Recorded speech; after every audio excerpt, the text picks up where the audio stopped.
Hello trainees, मैं नितेश कुमार सिंह, प्रवक्ता रचना शिक्षक प्रशिक्षण केंद्र Jaunpur, DED SE HI semester second, theory paper number 8, जो कि आपका fundamental of speech and speech teaching है। तो इस पेपर के अंतर्गत पिछले लेक्चर्स में हम लोगों ने यूनिट 1 का अध्ययन किया था, जिसमें कि हम लोग introduction to speech and speech production के बारे में अध्ययन किया था। और ट्रेनीज, आज हम लोग यूनिट सेकेंड, जो कि डिस्क्रिप्शन ऑफ स्पीच साउंड, जिसको कि हिंदी रूपांतरण में वाक् ध्वनियों का विवरण या वर्णन के नाम से भी हम जानते हैं। तो ट्रेनीज, इस यूनिट के अंतर्गत हम लोग जो है वाणी, जो वाक् ध्वनियाँ हैं, उसका डिस्क्रिप्शन विवरण देखेंगे कि किस प्रकार की ध्वनियों को हम लोग नॉन सेगमेंटल, किसको हम लोग सेगमेंटल साउंड्स के नाम से जानते हैं, और किसको हम लोग सुप्रा सेगमेंटल स्पीच साउंड्स के नाम से जानते हैं। तो इस पूरे यूनिट में हम लोग डिस्क्रिप्शन ऑफ स्पीच साउंड में जो ध्वनियों का वर्णन है, इसका अध्ययन करेंगे। तो यूनिट 2.1 पढ़ने से पहले यूनिट 2 का एक ओवरव्यू यहाँ पे हम देखने का प्रयास करते हैं कि इस पूरे यूनिट में हमें पढ़ना क्या है। तो मनुष्य में विभिन्न ध्वनियों के उच्चारण की क्षमता होती है। तो मनुष्य में विभिन्न ध्वनियों के उच्चारण की क्षमता होती है। इसका ज्ञान वार्तालाप के समय होता है। कैसे हमें पता चलेगा कि किसी व्यक्ति में जो ध्वनि है उसकी उच्चारण हो रहा है कि नहीं हो रहा है? जैसे हमारा कोई HI का बच्चा है, उसको हम देख करके नहीं समझ सकते हैं कि इस बच्चे की उच्चारण क्षमता प्रभावित है या अप्रभावित है। तो इसका ज्ञान हमें कब होता है? जब हम उस बच्चे के साथ वार्तालाप या उस व्यक्ति के साथ वार्तालाप करते हैं, तब हमें पता चलता है कि जो स्पीच साउंड है, तो उस व्यक्ति या बच्चे में कहीं न कहीं हमें कुछ न कुछ डिसऑर्डर देखने को या असामान्यता देखने को मिलती है। भाषा विज्ञान में मानव द्वारा प्रयुक्त उन ध्वनियों का ही विश्लेषण किया जाता है। तो भाषा विज्ञान में, जिसको कि अब भाषा विज्ञान में मानव द्वारा प्रयुक्त उन ध्वनियों का ही विश्लेषण किया जाता है जिनका भाव अभिव्यक्ति में महत्व होता है। तो जो उन्हीं ध्वनियों का हमें उच्चारण करना होता है जिसके द्वारा हम लोग अपने एक्सप्रेशन को दूसरे के सामने रख सकें या एक्सप्रेशन में उसका महत्व हो। तो ऐसी ही सार्थक वाक् ध्वनियों का विवरण का अध्ययन इस यूनिट के अंतर्गत करेंगे। तो जिनका भाव अभिव्यक्ति में महत्व होता है और ध्वनियों को मुंह से उच्चारित करते हैं। तो ध्वनियाँ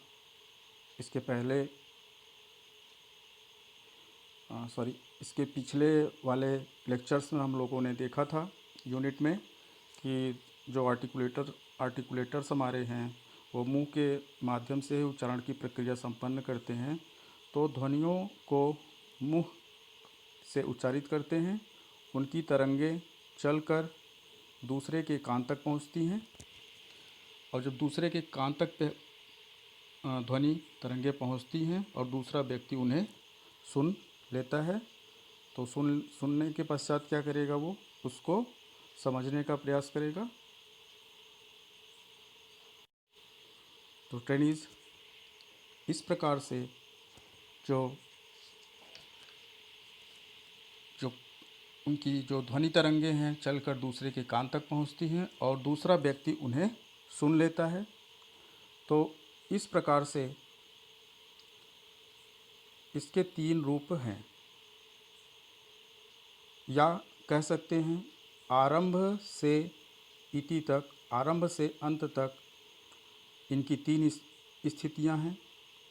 पहली स्थिति उत्पत्ति, वाणी की उत्पत्ति। दूसरा है गमन, जो ट्रांसमिशन होता है, ट्रांसमिट हो रहा है। और तीसरा है श्रवण, जिसको ऑडिटरी के नाम से हम जानते हैं। तो वस्तुतः ध्वनियों का विवरण या वर्णन इन तीनों ही आधारों पर किया जा सकता है। तो इस यूनिट में जो हम लोग ध्वनियों का, वाक ध्वनियों का वर्णन पढ़ेंगे, उसमें उत्पत्ति के आधार पर और ट्रांसमिट के आधार पर, ट्रांसमिशन के आधार पे और ऑडिटरी आधार पे करने का करेंगे। तो पहली जो है उत्पत्ति, उसमें देखते हैं। उत्पत्ति में उच्चारक यंत्र की सहायता से विशेष स्थान से विशेष प्रयत्न द्वारा हम उच्चारण करते हैं। तो इसका भी हम लोग इस यूनिट में अध्ययन करेंगे कि प्लेस ऑफ आर्टिकुलेशन और प्लेस ऑफ मैनर किस प्रकार से वाणी उत्पादन प्रक्रिया के दौरान हम करते हैं। अतः इनके आधार पर भी ध्वनियों का वर्णन किया जा सकता है। और जो दूसरी स्थिति है वह है उत्पन्न।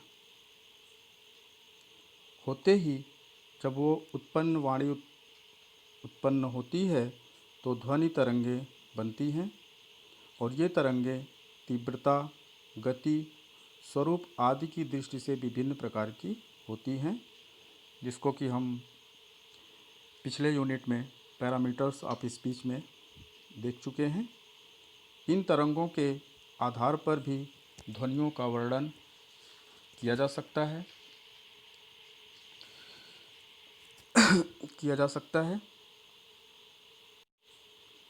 ट्रेनीज तीसरी जो स्थिति है वाक ध्वनियों के वर्णन का, वह है सुनने वाला व्यक्ति या सुनने वाले पर ध्वनियों का क्या प्रभाव पड़ता है। अतः श्रवण प्रभाव के आधार पर भी ध्वनियों का वर्णन किया जा सकता है। तो इन 3 आधार पर या इन 3 स्थितियों पर ही हम वाक ध्वनियों का विवरण करते हैं या वर्णन करते हैं। एक स्थिति और होती है जो होती है प्रयोग के आधार पर। तो यहाँ पे प्रयोग के आधार पर ध्वनियों का वर्णन किया जा सकता है। तो यहाँ पर प्रयोग के आधार पर ध्वनियों का वर्णन किया जा सकता है। तो सामान्य बोलचाल की भाषा में या लिखने में हम जिस वाक ध्वनियों का जो है या वर्ण को लिखते हैं उससे इसका संबंध होता है। तो बोलते समय हमारे मुख से ध्वनियाँ निकलती हैं और हम जब इन ध्वनियों को व्यक्त करने के लिए कुछ ध्वनि चिन्ह निश्चित कर लिए, इन ध्वनियों को व्यक्त करने के लिए कुछ ध्वनि चिन्ह निश्चित कर लिए गए हैं और इन्हीं ध्वनि चिन्हों को हम लिपि भी कहते हैं। ये चिन्ह अलग अलग ध्वनियों के लिए अलग अलग होते हैं। तो यहाँ पे ट्रेनीज ये चिन्ह अलग अलग ध्वनियों के लिए अलग अलग होते हैं। स्वर के लिए अलग और व्यंजन के लिए अलग, अयोगवाह के लिए अलग, डिप्थांग है उसके लिए अलग, या जो हमारा ब्लेंड है, मिश्रित है, इन सब के लिए अलग अलग ध्वनियों का ध्वनि चिन्हों को प्रयोग किया जाता है और इन चिन्हों को हम क्या कहते हैं, वर्ण कहते हैं। तो इन्हीं चिन्हों को हम वर्ण कहते हैं और इन्हीं वर्णों का जो क्रमबद्ध जो वर्णन है उसी को हम वर्णमाला के नाम से भी जानते हैं। तो एक तरीके से हमारे जो नॉन सेगमेंटल साउंड हैं या जो हमारे अखंडीय ध्वनि है, वाग ध्वनि है, उसमें सभी हमारे पूरी वर्णमाला के सभी साउंड्स आ जाएंगे। तो अ, उ, क, ख, फ, र। यहाँ पे हम देख रहे हैं अ, उ जो कि आपका स्वर है। क, यहाँ पे आप देख रहे हैं क के नीचे हलंत लगा हुआ है, इसका मतलब स्वर रहित है। ख स्वर रहित है। फ स्वर रहित है। र स्वर रहित है। तो इन इस इकाई में हम इन्हीं ध्वनि चिन्हों या वर्ण का अध्ययन करेंगे। और ये ध्वनि जो चिन्ह है या वर्ण है, इनकी सत्ता जो है स्वतंत्र, इनकी सत्ता स्वतंत्र नहीं है। मतलब इनकी सत्ता स्वतंत्र नहीं होने का मतलब ये जो है ध्वनि जो है वो वावेल और स्वर पर कहीं न कहीं निर्भर होते हैं और ये अव्यक्त या अभाज्य होते हैं, अविभाज्य होते हैं। तो अव्यक्त या अविभाज्य होते हैं, इसका मतलब कि शब्द के, जैसे कोई शब्द है उसके अंदर कौन सी ध्वनि छुपी हुई है वो हमें जो है बोलते समय उसका जो हमें पता नहीं चलता है। तो हम इन्हीं ध्वनियों को, ध्वनि चिन्हों का अध्ययन या जो है विवरण इस यूनिट में देखने का प्रयास करेंगे। और जिसमें जिसमें आपकी अखंडीय ध्वनि, जिसमें आपकी इस यूनिट 2 में आपकी अखंडीय ध्वनि जिसको नॉन सेगमेंटल, और खंडी ध्वनि सेगमेंटल। तो जिसको दो भागों में, जिसको कि हम सेगमेंटल को हम लोग कॉन्सोनेंट और वावेल में बांटते हैं, और डिप्थांग है, ब्लेंड है। तो इन सब का जो है, और सुप्रा सेगमेंटल जिसको अधिक खंडात्मक वाणी ध्वनि कहते हैं। तो ये सब जो है हमारे इस यूनिट में हम लोग अध्ययन करेंगे। तो ट्रेनिज, तो इस यूनिट में नॉन सेगमेंटल, सेगमेंटल और सुप्रा सेगमेंटल का जो स्पीच साउंड डिस्क्रिप्शन है उसको हम इसमें इस इकाई में पढ़ेंगे।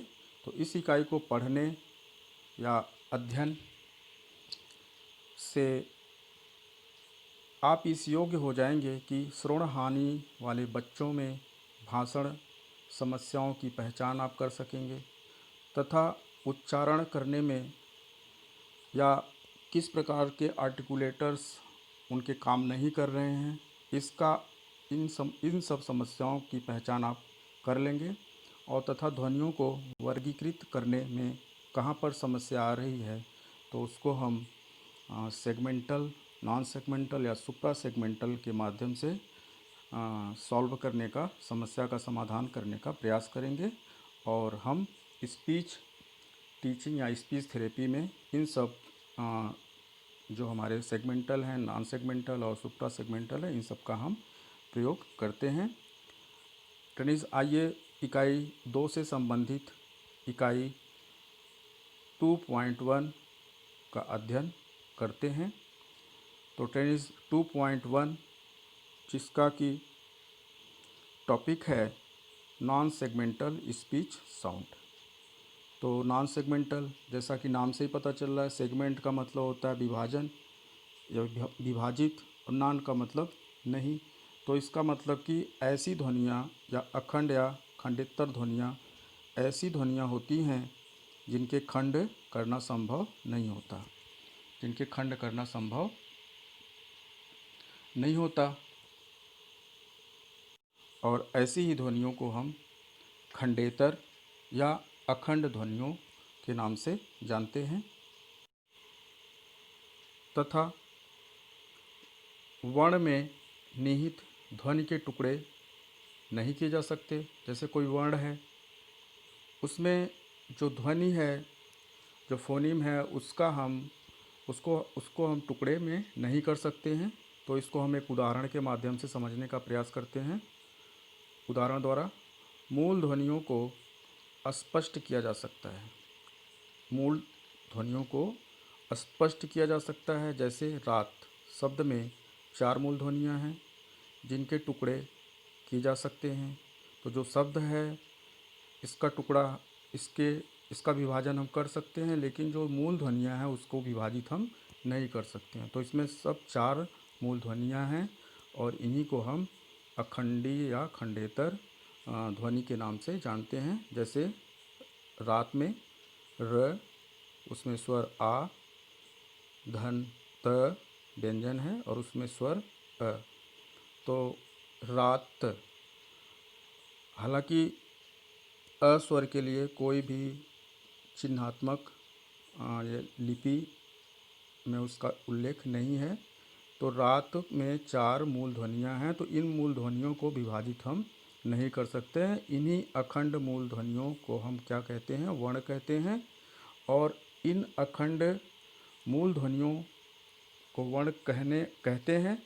और जब हम शब्दों में इनका प्रयोग करते हैं तो किसी मूल ध्वनि पर हम स्ट्रेस देते हैं, ज़्यादा जोर देते हैं, या हम उसके सुर लहर बोलने के तरीके में किसी शब्द में कोई मूल ध्वनि है उसका जो है हम सुर लहर बदल देते हैं, या नेजल अनुनासिक नाक के द्वारा उस साउंड को हम मूल ध्वनि को निकालते हैं, तो उसको विभाजित नहीं कर सकते हैं। और मात्रा, जिसको दीर्घता या लेंथ के नाम से भी जानते हैं, तो जब किसी शब्द में कोई मात्रा जुड़ी होती है तो वो उस मात्रा को हम अखंडीय स्पीच साउंड कहते हैं।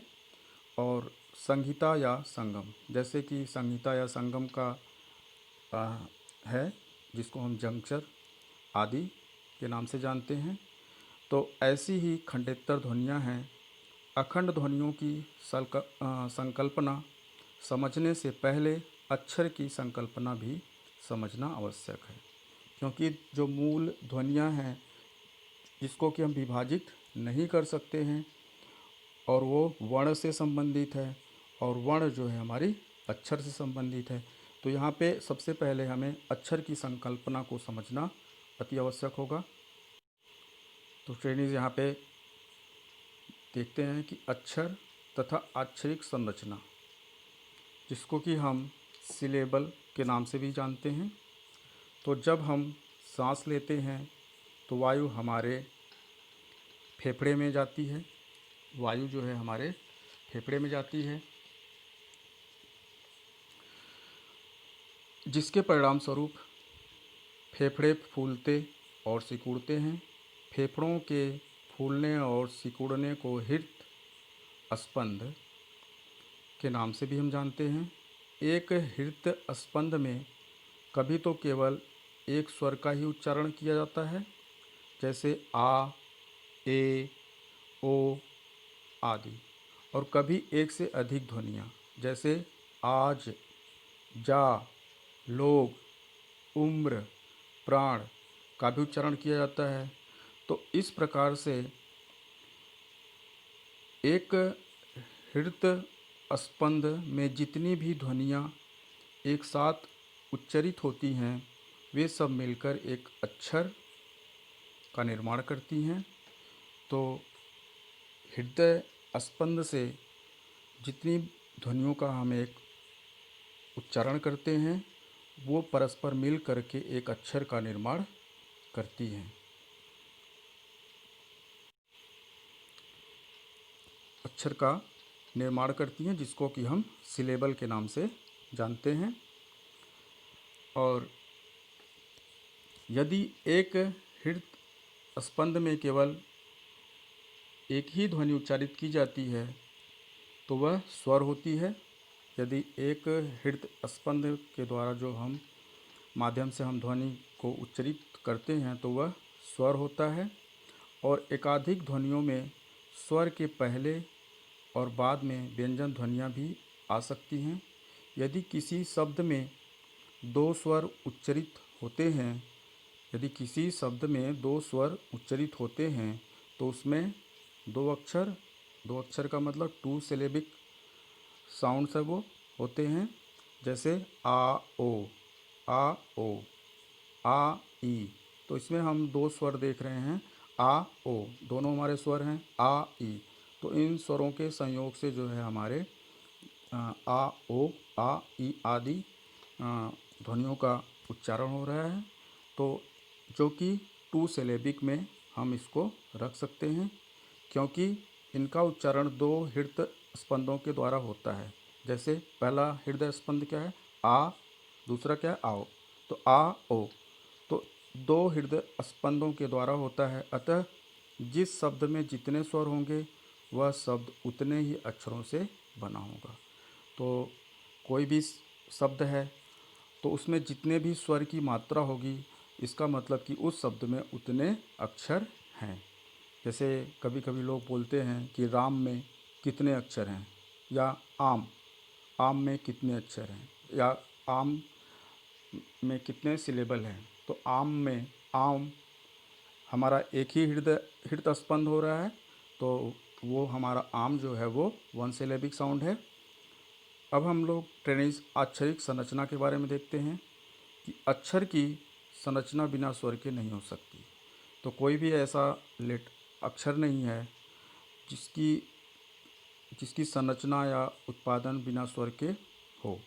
तो अक्षर की संरचना में स्वर का स्थान प्रमुख होता है, और इसी किसी भी अक्षर में जब स्वर का स्थान प्रमुख होता है, तो और जब हम किसी शब्द का उच्चारण करते हैं तो स्वर ही अधिक मुखरित होता है।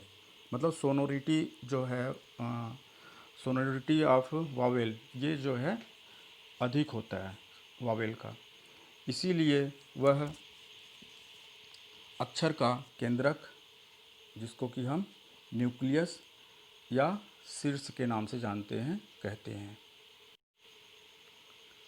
तो न्यूक्लियस अक्षर होता है जिसको कि हम शीर्ष के नाम से भी जान।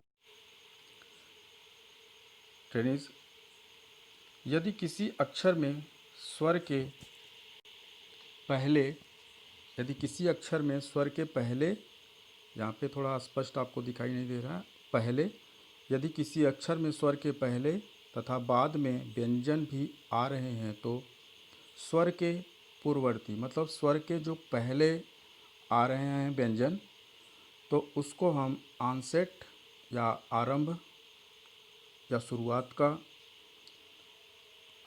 वर्ण बोलते हैं, तथा परवर्ती स्वरों को कोडा या अंतिम कहा जाता है। जैसे नाम है।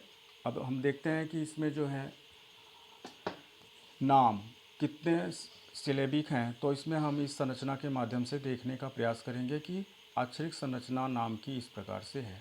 जैसे न, ये आपका न जो है व्यंजन है, आ आपका क्या है, वावेल है, म आपका क्या है, कॉन्सोनेंट है। इसमें हम लोग देख रहे हैं कि नाम का जब भी हम उच्चारण कर रहे हैं तो जो स्वर है आ, नाम, तो आ की प्रमुखता हमें देखने को मिल रही है। इसी को हम न्यूक्लियस या शीर्ष के नाम से जानते हैं, और इसको जो स्वर के स्वर के पहले जो व्यंजन होते हैं या उसके स्वर के बाद जो होते हैं उसको कोडा, और पहले को ऑनसेट के नाम से जानते हैं। टेनिस दूसरे फिगर में हम देखने का प्रयास करते हैं कि जैसे प्रश्न है, इसकी जो है सिलेबिक स्ट्रक्चर हम देखते हैं कि जो प्रश्न प्रश्न तो उसमें अ की हमें सोनोरिटी ज़्यादा देखने को मिल रही है, मुखरता ज़्यादा देखने को मिल रही है। तो वहीं पे प जो कि स्वर रहित है, प्लस र, तो प प्लस र, ये आपका आनसेट हो गया, मतलब शुरुआत हो गया। और आपका जो स धन न, ये आपका अंतिम भाग हो गया। तो इसको कोडा को बोलते हैं, और इसको जो है हम आरंभ का भाग बोलते हैं। अब ट्रेनिस हम लोग आते हैं कि किस प्रकार से स्ट्रेस के माध्यम से जो है, या बलाघात के माध्यम से हम शब्दों में ध्वनियों को विभाजित नहीं कर सकते हैं। तो शब्दों का उच्चारण करते समय भाषाभाषी शब्द में आने वाले विभिन्न अक्षरों पर समान बल देकर नहीं बोलते। तो जब भी हम शब्दों का उच्चारण करते हैं या ध्वनि का उच्चारण करते हैं, तो हम एक समान जो है बल नहीं देते हैं। किसी अक्षर पर ज़्यादा बल देते हैं, किसी पर कम देते हैं। तो जब किसी अक्षर पर हम अधिक बल देते हैं या दिया जाता है तो या किसी पर कम, तो उच्चारण में बल के इसी आघात को बलाघात कहा जाता है। जैसे मैं बोलूँ राम, उसमें राम राम, तो मैं पहले जो रा है उस पे ज़्यादा स्ट्रेस दे रहा हूँ और मा पे कम स्ट्रेस दे रहा हूँ। और जब हम इसको लिखित रूप में स्ट्रेस को दिखाते हैं तो ये सिंबल का यूज हम करते हैं। और तान किस तरह से जो है शब्दों में जो ध्वनि आती है उसको अखंडीय बनाती है, इसका अध्ययन करते हैं। शब्द स्तर पर सुर भेद को तान कहा जाता है। और सुर परिवर्तन के कारण जब किसी शब्द का अर्थ बदल जाता है तो उसे तान कहते हैं। तो सुर परिवर्तन के कारण जो हमारा टोन है बोलने का, वो जो है वो परिवर्तन होता है, तो उसका जो अर्थ है वो बदल जाता है। जैसे विभिन्न रीजनल क्षेत्र के लोग जब किसी दूसरे रीजन में जाते हैं तो वहाँ पे उन शब्दों का जब उच्चारण करते हैं तो टोन में हमें परिवर्तन देखने को मिलता है। और जब परिवर्तन देखने को मिलता है तो उसका अर्थ बदल जाता है, और तो उसे तान कहते हैं। और जब वाक्य स्तर पर सुर का भेद होता है तो इसको हम इंटोनेशन कहते हैं। इसका अध्ययन हम सुप्रा सेगमेंटल में करेंगे। वाक्य स्तर पर किस प्रकार से जो है इंटोनेशन का हम यूज करते हैं। तो ट्रेनिस यहाँ पे अनुतान जिसको इंटोनेशन कहते हैं।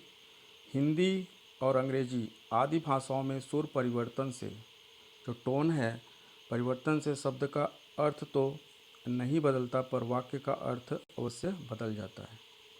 यह गुण संसार की सारी भाषाओं में परिलक्षित होता है। उदाहरण के लिए हिंदी में निम्नलिखित वाक्य अलग अलग सुरों में बोलने पर अलग अलग अर्थ देता है।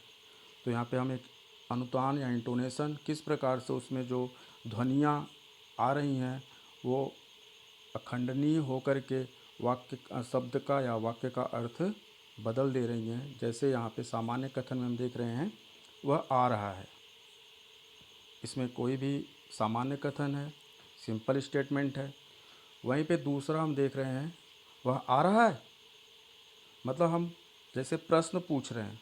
तो यहाँ पे इसका अर्थ जो है जो सुर परिवर्तन हम कर रहे हैं, तो सुर परिवर्तन में जो ध्वनि का परिवर्तन हो रहा है उसके माध्यम से जो है वाक्य का अर्थ बदल जा रहा है।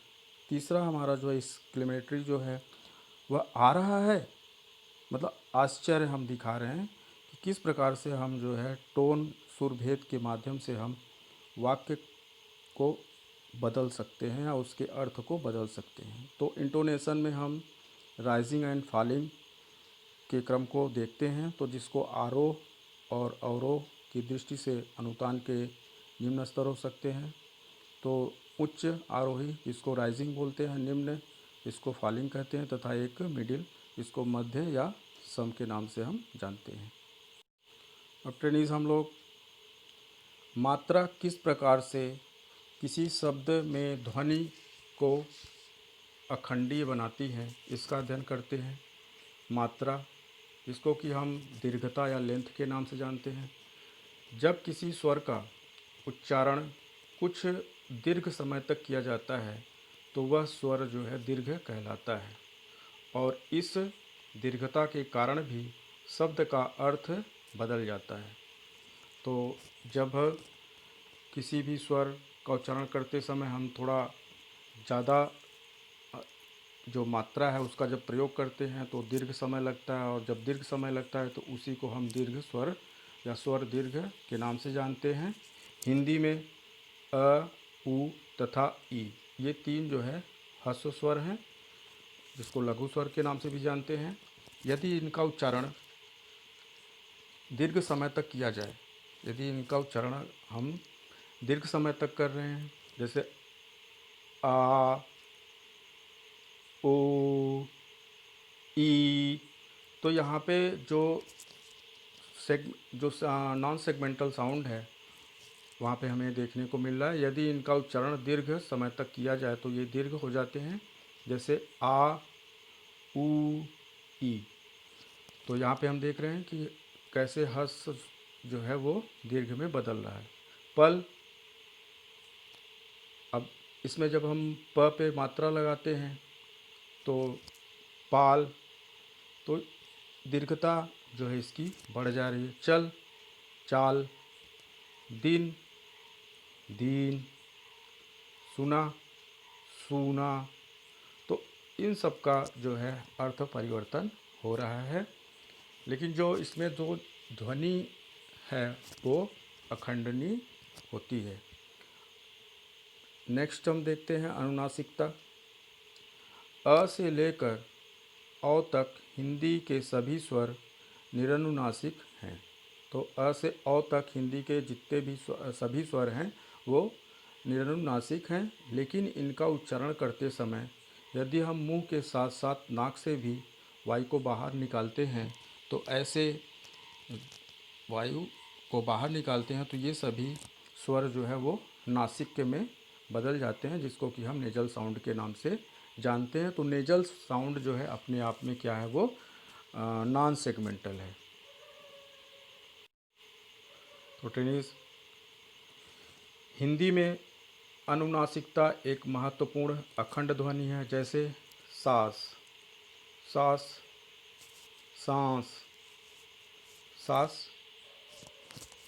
अब आप समझ रहे हैं, सांस, मदर इन लॉ, सांस। तो जो ब्रीथ है, हैं। तो यहाँ पे हम देख रहे हैं किस प्रकार से जो है अनु नेजल साउंड के माध्यम से जो है ये ध्वनि परिवर्तित हो रही है। गोद, और अर्थ भी परिवर्तित हो जा रहा है। गोद, गोद, और यहाँ पे गोंद। तो यहाँ पे गोद जो चिपकाने वाला हो सकता है, गोंद जिसको हम अंक भी बोलते हैं पर्यायवाची में। गोद, माँ अपने बच्चे को गोद में लेती है।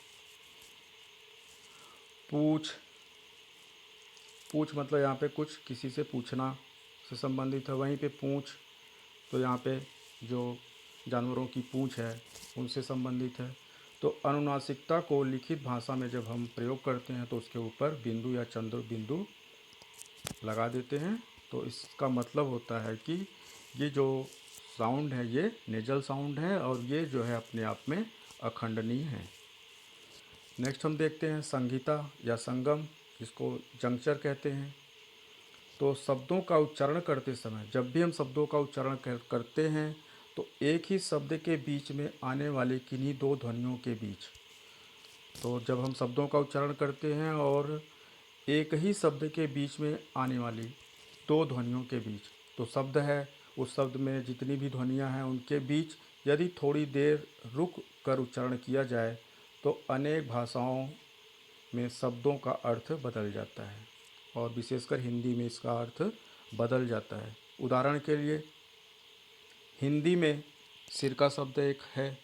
उच्चारण करते समय यदि वक्ता सिर के बाद थोड़ा सा विराम देकर उच्चारण करता है तो उस शब्द का अर्थ जो है वो बदल जाता है। तो किस प्रकार से यहाँ पे साउंड जो है वो अपने आप में एक अविभाजनीय है, क्योंकि हम उसको विभाजित करेंगे तो फिर हमारा वो अर्थ जो हम अर्थ देने का प्रयास कर रहे हैं वही अर्थ सामने आने लगेगा।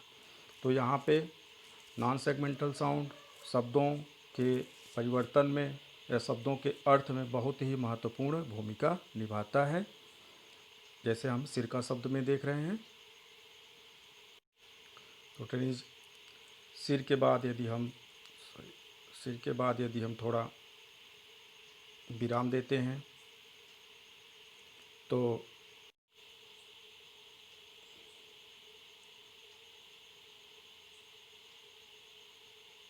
टेनिस इस प्रकार से भाषा की सबसे छोटी ध्वनि जो है वो, और तथा ध्वनि के लिए संकेत को जिसके और टुकड़े न किए जा सके वर्ण कहते हैं। और इन्हीं वर्ण को हम जो है मूल ध्वनियों के नाम से भी जानते हैं। और वर्ण उच्चरित भाषा की सबसे छोटी इकाई है तथा किसी भाषा में प्रयुक्त होने वाले सभी वर्णों के समूह को वर्णमाला कहते हैं।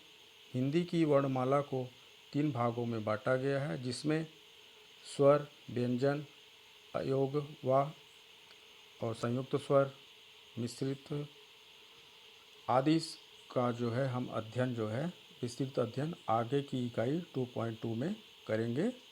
तो ट्रेनिज आशा है कि डिस्क्रिप्शन ऑफ स्पीच साउंड का ओवरव्यू देखने के बाद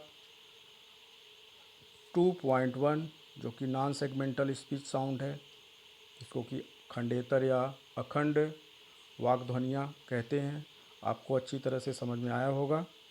तो ट्रेनिज इस यूनिट को पढ़ने के बाद 1 बार 2 बार पढ़ने के बाद मैं फीडबैक लेने के लिए आपको 2 प्रश्न दे रहा हूँ। एक प्रश्न आपका एप्लीकेशन टाइप का है और एक आपका शार्ट है। तो आप इन दोनों प्रश्नों का उत्तर लिखने के पश्चात व्हाट्सएप इसको शिक्षक प्रशिक्षण केंद्र के जो व्हाट्सएप ग्रुप है उस पर भेज दीजिएगा ताकि हम फीडबैक ले सकें। तो ट्रेनिज आइए नोट करते हैं। अभ्यास हेतु प्रश्न जो है आपका नोट कर लीजिए। प्रश्न 1, अखंड वाणी या अखंड वाणी ध्वनि या अखंड वाक ध्वनि किसे कहते हैं, ये आपको संक्षिप्त में लिखना है। वहीं पे प्रश्न दूसरा आपका जो है वो एप्लीकेशन अनुप्रयोगात्मक प्रश्न आपका है, इसमें अखंड वाणी ध्वनि को अविभाज्य तथा अव्यक्त क्यों कहा जाता है, विस्तार से लिखिए। तो ट्रेनिज आज के लिए इतना ही। धन्यवाद।